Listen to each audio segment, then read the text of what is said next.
Ga. Oman jedhu. Himate ranna. Jaalala kanna qabee mucayyumti magaalli sun eenyuti? Dhugaa mucayyuun magaalli ariini dhaqqabne. Haa ta'u tuujii muddee eessatti dhalattan? An tuujii muddee hee'ii ka itti dhaladhaanini baatu beektami? Baatuun tunini. Al takka maqaa zuwaa ifaa jedhu. Eeywa. Isaa fi Adaami Tulluu hodhakkaa bakka Garbii jedhamu itti jira. Garbi dhaladhee achi xiqqoo eega guddadhe booda guddina guddaa ka dhaladhaan ka itti guddadhaanini. Aburaa jedhanii zuwaa dugdaa waradaa jedhan karaa sanitti. Achi guddadhee achuma baradhe jechuudha. Achumatti barattani. Gara Ameerikaa yeroo kam deemtan? Gara Ameerikaa ani 1996 akka Awurooppaa Oogustii 28.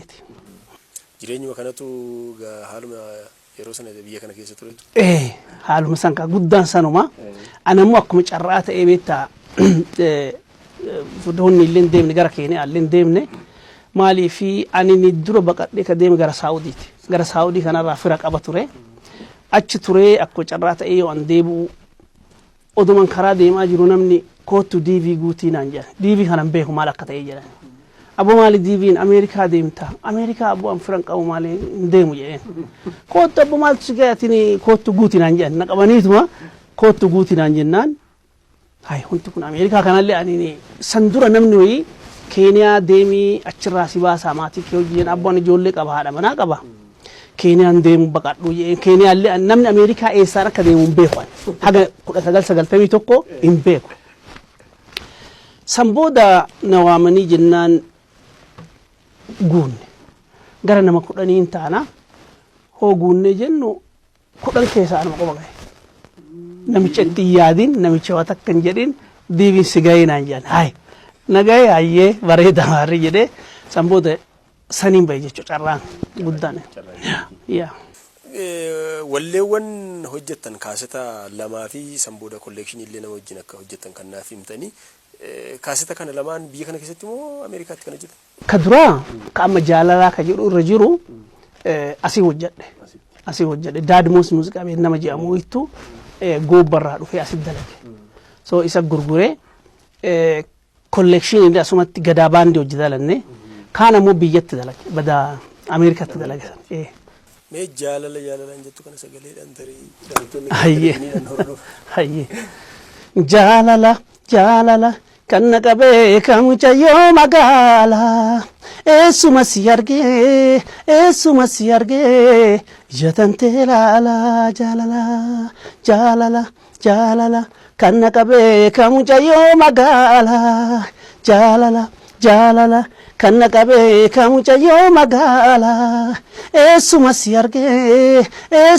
argee jatantee laala jaalala. Sima yaada bulaa yaanni kee naqabee mucayyoo magaalaa awaash gama ceetee ollarraa dhagee barbaadeetiin namnaan barbaachisuuf bahee argitannaa qabaa dhabdanitti dhiisaa isii dhabeen taa'uu garaan na daddabaa jaalala. Sagaleen keessanii ammayyuu gaa aartii keessa dhimmuma tarii gaa biyyarraa fagaatanis haa ta'u malee sila muuziqaa kana Oman jedhu. Kaaseta kana keessa sirboota meeqatu jira? Sirba 10 na fakkaate. Nu bariitiin faallee asuma keessi yaanii. San booda erga gara kaaseta lama hojjettanii garuma jiruu biyya sana keessa? Garuma jiruutti deemne. Ijoollee guddisuu jiruma jiraachuu. Ijoolleen akkamii sagalee dhawaasin jalaa qaqqabdi? Lakki tokkootu natti hin baane. Tokkollee natti hin baane. Isaan illee gara harkisanii argine mucaan kee guddaan turaatu jedhama. Inni xiqqoo akka waan promooshinii tokko tatta'ee ture hin dhiisee akka maali. Hin dhiisee kuwwan inumaa niyyama sanuun qaban. Egaa biyya ambaa turtanii waggoota dheeraadhaa fi amma gara biyyaatti as deebitaniitu akkam maatii fa'aa argitanii warra kana dura bara ijoollummaa wajjin?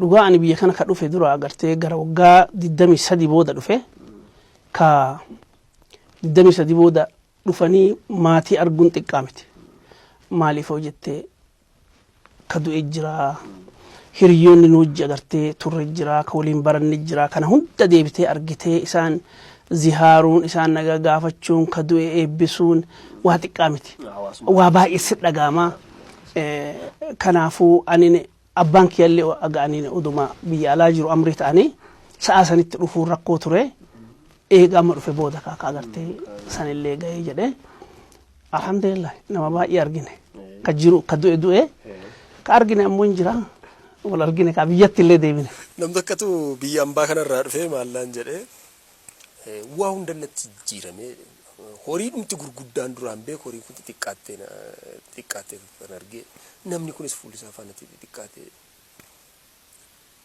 wanti kun akkamsi fakkaate yoo biyya alaa turtee dhuftu wanni kan kee miimooriin kee kuni waan biyya naannoo saniittiin guutama yoo as dhuftu akka achi argitu sanitti arguu dhabuun ni mala garuu baay'ee hagas duuchaa miti ima yaadatta wanti garuu si gaddisiisu asoo dhuftu hiriyoonni kan kee ka turani namni agartee si asii ijoolleen eegatti deemte dhalatte kunni hundi jaaranii argita wanti kun na fakkaata akkuma jiru yaa abbaan jiru fakkaata yaani so waan achirra ka'e na fakkaata malee biyyi keetuma biyyi wanti akka biyyaan jiru. Kaaseta lammaffaa keessaa mee sirboota akkam akkamii jira achi keessaa? Kaaseta lammaffaa keessaa yaadannaa waan keessa dabarree gufuu baay'ee gortaa maasan hundaa hulluunee holbeennee kanee kunumaan hollee hangaa hibumaa jiruun ilma horraa haddooftuu mi'ooftuu obsaan dabran malee yookaan dukkanobsu argannu gammannee jiruun ibsee ganne kunoo wal tirsinee kunoo haadha geenne turaa beekaa dureessa badhadhaatiin turaa yaa lagatuu jiitaa jedha.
kunini guddaan isaa agartee haadha manaati wajjin yeroo waa baay'ee keessa dabarreka bakka kana ga'uuf kanaafuu wal tirsinee waliin rakkannee waliin dheebonnee adhas geenne jechuudha turaa beekaa dureessaa ka jedhu mucaan kee kan gafaa turaa lammaffaan beekaa sadaffaan dureessaa turaa beekaa dureessaa badhadhaati yaa'a laga tuujii ta'a tuujii jechuun kunini laga guddaa garba laga guddaa garba guddaa liixaa jechuun badhadhaati laga tuujii ta'a maqaan ijoollee geessanii wanni kana beektaa saayiboota tiyyan jalaa qabe saayiboonni tiyya haga ani kana sirba kana sirbu ni jalaa qaban turaa beekaa dureessa badhadhaati laga tuujii ta'a ka jedhu kana maal akka ta'e hin beekan eega turan abboo tuujiin ijoollee isaan faarsisiise adda eenyu fa'aa ture sirboota kan kaasitii jalqabaas kan kaasitii lammaffaas keessatti gaa yeroo qooda fudhattan eenyu fa'aatu ture weellistoonni mee koolii sirbaa ture ijoolleen kaa maali keessattuu 1991 baay'ee ture Muktaar Usmaan fa'aa wali gara 91 dhaasin gara walleetti gara aartii kanatti kan dhuftan akkamitti dhuftan lakki ani sun ammoo seenaa dheeraa suni ani dura yooma kunu high school bada araxaa jedhamtu akka jirtu abur agadi araxaa jedhaniini achi baradhan asallaa fi zuwaay dugdaa hudhakkaa jirti so achi hoo baradhu anini agartee fedhiin kiyya gaazexessaa ta'u sa'a sanitti maali namoitu namni amma hoo jiraatin beeku anini nama baay'ee jaaladhoitu ture barsiisaan kiyya tashooma simbirroo jedhaniini nama jaba amma hoo yaadu gara nama Rift Valley kana ijoollee Shaashamannee haa ta'u Bulbula Nageel naannoo sani so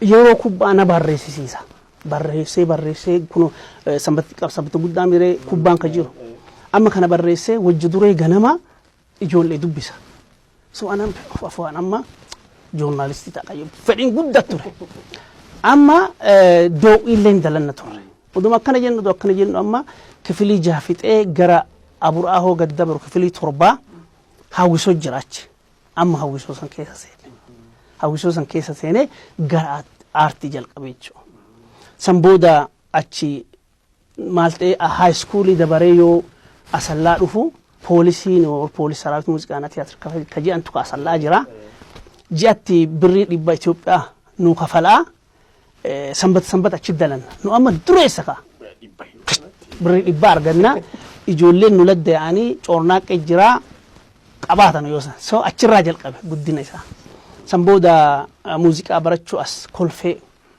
faxinoo darashii bakka jiran achi dhufee achitti baradhee tiraampheetiin eebbifame san booda an tiraampheetii afuufaa ture asitti ulfaataa garuu wanni suni inni akkatti ilaala waan ulfaatu fakkaata hidhii poozishinii ooftaa waan ulfaatu humna hin barbaachisu ka darbillee jira nu ijoollee gara 10 jalqabee ijoollee 10 keessa ijoollee 6 qofa eebbifame gurbaan tokko yaadadhaani iyyee hidhiinna tarsa'ee cabseetuma nu biraa badde so ijoollee 4 gadhiifte nu agartee ijoollee 6 eebbifame wanni sanii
beeki jajjabaa dobsaalee.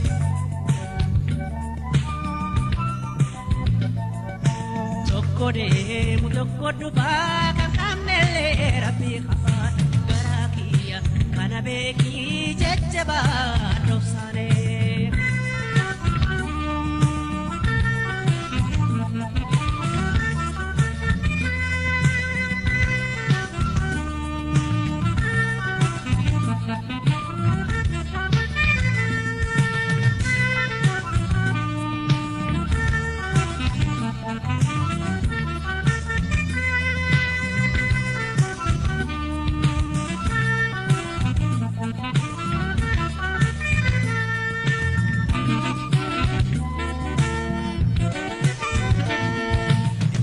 Siti pakat afuman koda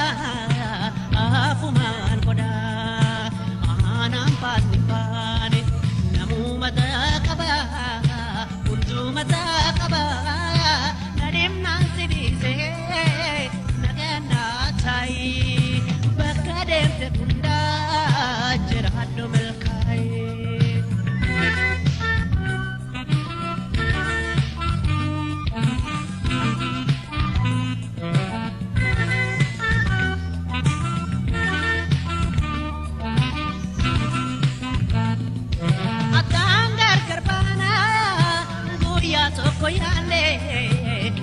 Toko yande nati jiramta anile hinene mal kagonu garu wati matunu me garanke paganan kiyale gotare tokko dufa kakamnele rabbi kaba garakiya kana beki jajjaba dobsare.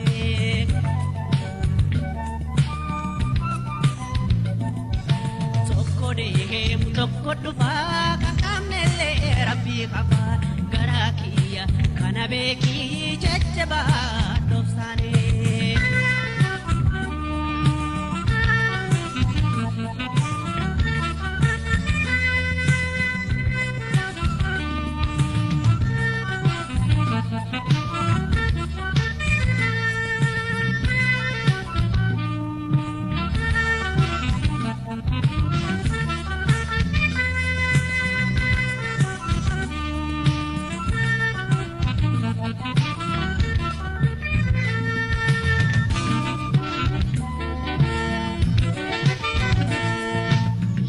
Siti pakat afuman koda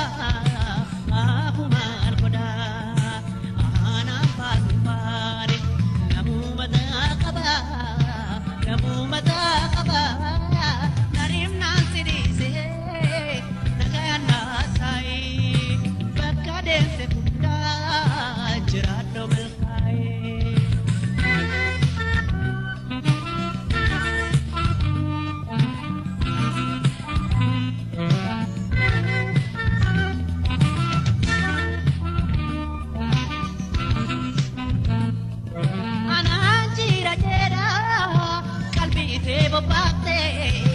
Kalbite bobate jala barbadachu vitamin gafite kajala si base analle dorkatu mutinde mi basa lamatalle tokko duba kakamnele rabbi kaba garakiya kana beki jajjaba dobsare.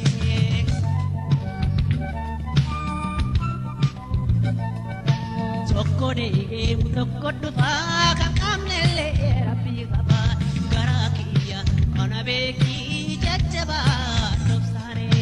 Garakiya kana beki jajjaba dobsare. Garakiya kana beki jajjaba dobsare. Garakiya kana beki. Kaasatti keessan jalqabaa ba'ee keessumaa immoo baay'ee uummata biratti kan beekamu sirba duraan kaasne sana jaalala eegan gaafa reediyoo irrattis haa ta'u yookiin immoo mana namaa keessattis haa ta'u gaafa sirbi keessan dhagahame maal isiniin jedhan hiriyoonni keessan haa ta'u maali namni isin beeku? sirbi kee sirba maa jiraatillee asii fagaattu manaan jedhan yeroo ay sagalee yookiin yaa dhagaanii yaan beektaa namni kun eenyu inni ka sirbu kun kan beekne illee hin jira ispeeshaalii namoonni agartee waan hin qabne yeroo sana jiru viidiyoon hin jiru ni sirbituun kun eenyu inni ka jedhan ijoolleen maan ta'ennaa agartee ijoolleen amma haa caaluun faa jootee meenno jaamboon faa dhufanii turani Ameerikaa maqaa na beekan malee ijaan waliin beeknu Abotu jinjaan si yaada achi wal baranne wal kuufne yaada. Viidiyoo dha irratti jechuun ayyaanne viidiyoo kilipii waan galu. Wanni itti yaadu barbaachisa beektaa. Ani ni hin sirba malee waa'ee sirba kan ittiin fufee akkana godha ka jedhu. Kaa'uudhumaaf jechuudha jechuun aartii kana keessattiin turullee toon ta'een waan kana seenaadha. Amma sirbi keessa nama jaalala kan akka beekamu mucayyoo magaalaa jedhu akkasiin jedhe baay'ee uummata biratti baay'ee beekamaadha. Garuu immoo amma akka bifa kaasettiitiin bifa garagaraatiin uummata harkatti argachuu hin danda'u miidiyaaleen tokko tokko yoo affeeraniin ala jechuudha. Yaa namni baay'ee nama ijoolleen ta'e amma baqa ani Atlaantaa jiraadha. Atlaantaa Joorjiyaa ijoollee nama hiriyoonni kiyya sirboota kee kana walitti kollee goonee agartee odoosii agartee akka dookumentiiti akka taa'u goone jedhanii mana gaafatani.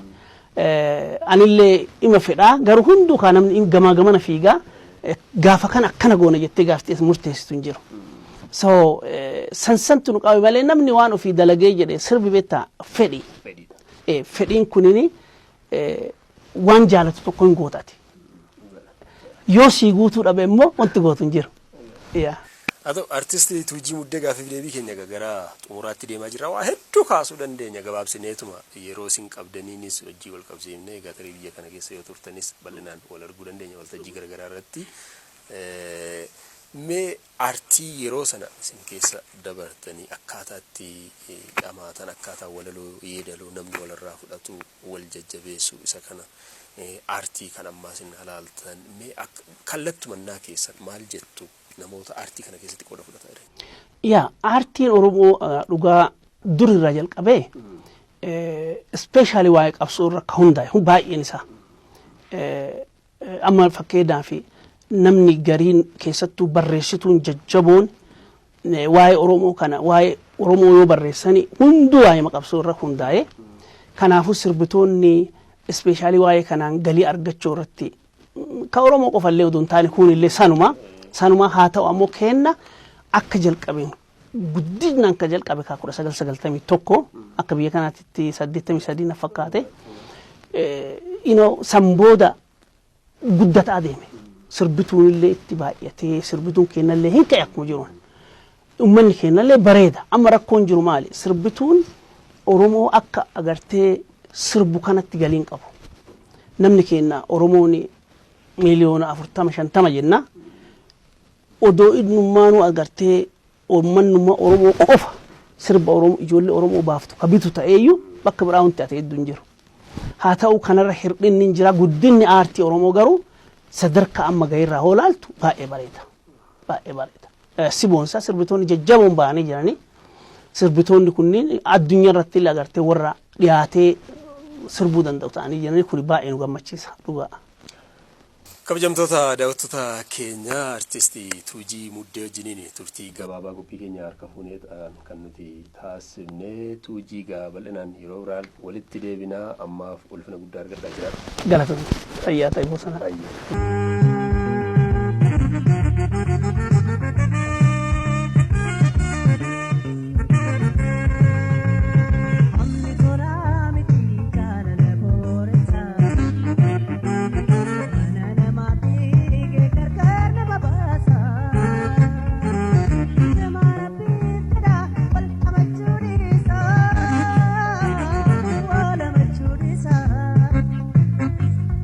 Amni toraa miti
qabattee